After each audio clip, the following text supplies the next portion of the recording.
All right, guys, on this episode of Alex Has Really Awesome Socks, it's brought to you by my cat socks. Check these, check those bad boys out. I almost might fall over. Look at how cool those are. They're actually, I'm pretty sure that they were for my wife, but she doesn't have to know that these are mine now. Anyway, so it's your cool uncle that brings presents once a year at random times because he's trying to get affirmation from children that don't understand that responsibility is important. It's me, Alex, from Fitment Industries. Alex at F5 for short. You cool, trendy kids, which there's like 2 of you out there. But you know what? You can get out of the way, 350Z, because there's a new, cooler kid on the block. He wears tight jeans, listens to ADTR, and doesn't care that you like him. His photos on Instagram are all black and white, which makes it edgy. And he's got a pair of checkered slip-ons. So on this episode of So You Want, we're talking about Hyundai Genesis Coupe.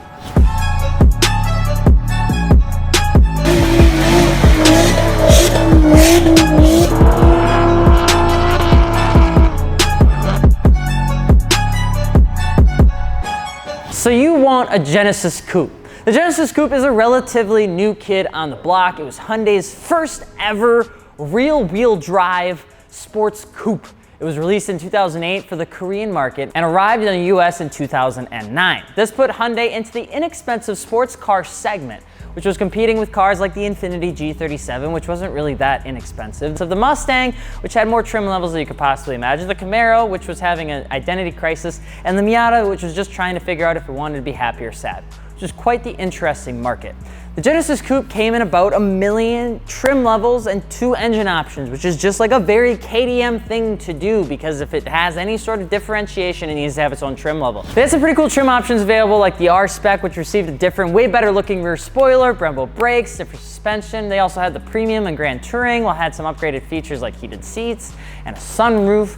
They just like had a lot of different things to choose from, and it might have been a little bit confusing if you're looking in the used market right now, but it's fine. I mean, it's a thing. It's a KDM thing. It will always be that thing. You just kind of have to get over it. It is what it is. So it had 2 engine options: the young, the nimble, the quick 2.0T, which made 210 horsepower, and then it had the beefy boy, the one that a lot of people have a tendency to like a little bit more, the 3.8 V6, which made 306 horsepower. The 2.0 Genesis Coupe was pretty much meant to be the next great tuner car, but it never really did that because of its mediocre horsepower numbers in comparison to the competition.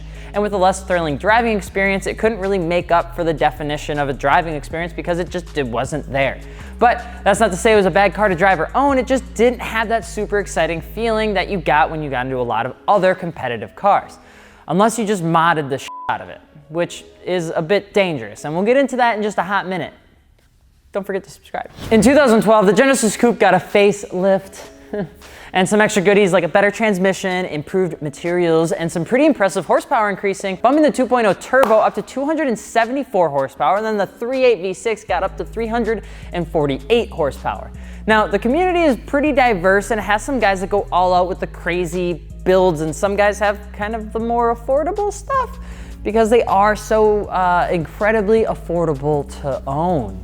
The community actually has a lot of younger enthusiasts, and that's really where the Genesis got extremely popular, because there's a lot of people that claim these cars on the next 350Z or SRT4, which means pretty much you're gonna get everybody kind of climbing towards these cars. Now, you do have people that go for more of the performance builds, and you'll have the stance builds, and then you'll have the kids that just beat the piss out of them and then sell them like 6 months later because they realize that they don't want to have to deal with this part or this type of car. And that's the thing that you kind of have to remember, is that with the Hyundai Genesis, it is just a little bit different. It's not going to be what a lot of people are used to, where it's like you've worked on one Nissan 350Z, you can kind of manage your way around pretty much anything else within the same platform, within the same style of wide chassis style builds. So what should you do with the Genesis Coupe? Well, the first thing people usually do are wheels.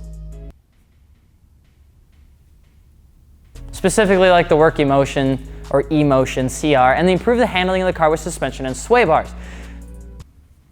And a lot of aesthetic stuff like carbon fiber upgrades, big old wings, and pretty much those huge chassis mount wings and the BTR tunes are so incredibly common. You have to. If you have the 2.0 turbo, there's a decent amount of stuff you can do to the car, like tunes, downpipe, upgraded intercooler, and there's a massive aftermarket support that makes it actually pretty easy to modify. So if you're looking for parts, whether they be expensive or cheap, you'll pretty much be able to find everything that you need. The only problem is that the 2.0Ts do have kind of a roof in terms of what you can do to them until you pretty much crap them out. And those with a 3.8 liter, well, you're pretty much capped unless you boost it. Not to say that they're a bad car, which to each their own. Some people prefer to have just the bigger engine, no turbo, but there's not a whole lot that you're gonna be able to do to that larger engine platform. And that is okay.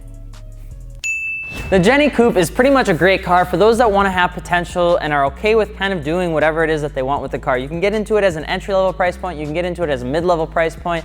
It pretty much is like a car that resembles a little bit of a Veloster, which is kind of weird, but the horsepower and handling that came along with them is also pretty impressive for its time, and they're actually pretty similar cars. It's just different top mounts and stuff like that, but Hyundai's guys don't like when you compare the two, so I'm sorry. There are some pretty track-oriented trims if you're looking to get into something like that, but even though these cars are kind of performance-oriented, you're gonna want to end up modifying them because stock for stock, it's probably not gonna be exactly what you want right out of the gate. In terms of gas mileage, pretty good, like 24 miles to the gallon. In terms of a track day experience, they're okay. You're probably gonna wanna modify them. They're kind of a little bit of an oddball. They don't necessarily fit in perfectly with their market, but they also have a very niche market of enthusiasts that really enjoy the cars at the same time.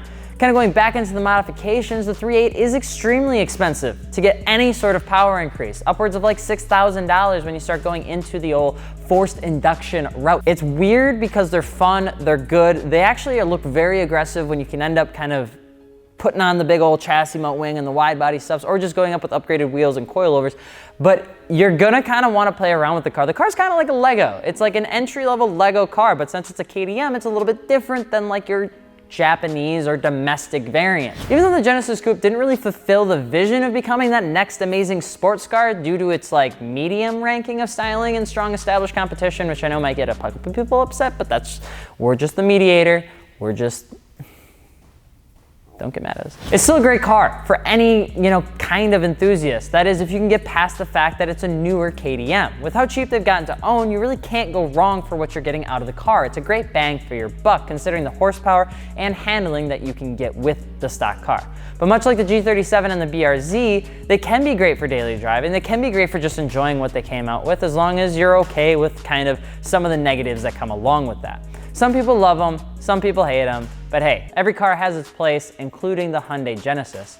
In my professional opinion, my favorite Hyundai Genesis has to go to Bobby Dolly when he had the black and gold one. Is probably my favorite. The Hyundai Genesis was like, for us, it was us, as if we're so much older, it was the next step past the first modified car that we built. It was like, you had X, and then it was the Genesis, and then it was something else. So that's what I remember it as, especially when those cars came out. They were like the next hot thing. And they're still actually a really cool car. The 3.8s are a ton of fun. They sound great. The 2.0Ts, they can be a lot of fun to do. They're cool to modify and things like that. You just have to really know what you're getting into before you pick one up. Because if you don't know what you're picking up and then you pick up a Genesis, you might actually be a little bit disappointed because it's not what you anticipated.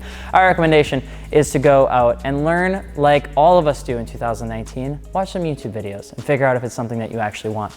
I'm Alex from Fitment Industries. Don't forget to subscribe so that you can keep checking out awesome content like this. And if you're looking for wheels, tires, suspension, fitmentindustries.com. You may notice that I have a little bit of color. That's because I went to Automotion and I stood outside in the sun.